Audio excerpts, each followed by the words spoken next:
اب جملہ فعلیہ کے جو پارٹس ہیں ان کو ذرا سمجھ لیں. دیکھیں جی, جب آپ نے کہا تھا نصر زید حامدن, تو نصر فعل تھا, زید فاعل اور حامدن مفعول.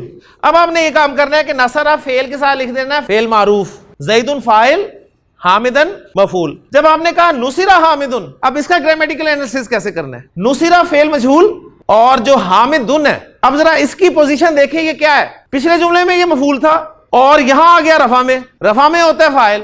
اب تھا یہ مفعول, فاعل بھی نہیں ہے, رفع میں بھی آیا ہے, تو بڑی سچویشن خراب ہوگی. اب اسے ہم کیا کہیں, کیا درجہ دیں؟ تو گرامر والے اس کا نام رکھتے ہیں جی مفعول ما لم یسمى فاعلہ, ایسا مفعول جس کا فاعل ذکر نہ کیا گیا ہو, جس کے فاعل کا نام نہ لیا گیا ہو. اب یہ اتنا لمبا نام ہے مفعول ما لم یسمى فاعلہ, تو اس کا آسان نام بھی انہوں نے ہمارے جیسوں کے لیے رکھ دیا کہ اب حامد کو گرامیٹیکلی نائب فاعل کہہ دیا جائے گا. تو اس کا نام ہو گیا جی نائب فاعل, یعنی فاعل تھا نہیں تو اس کی جگہ پر مفعول آ گیا, اور چونکہ اس نے اسی فاعل کا سٹیٹس لے لیا تو فاعل تو بنا نہیں ہے ایکچولی مفعول, تو اس کو بس وہ درمیانہ سا سٹیٹس دے دیا کہ نائب فاعل ہے, یہ قائم مقام فاعل, صحیح ہے. تو اس کو نائب فاعل گرامیٹیکل لیں گے.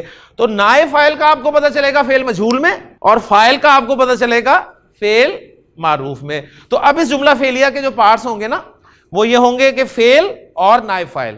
تو گویا آپ کو یہ بھی پتہ چلا کہ نائب فاعل جو ہے یہ بھی حالت رفع میں ہوتا ہے, اور ایکچولی یہ مفعول ہوتا ہے جسے فاعل کی غیر موجودگی میں فاعل کا سٹیٹس دے دیا جاتا ہے. کیا آپ کو پتہ کیسے چلے گا کہ یہ فاعل ہے یا نائب فاعل ہے؟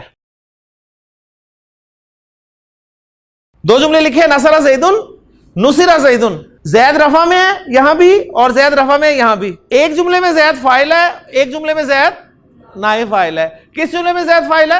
پہلے میں. اور کس میں نائب فاعل ہے؟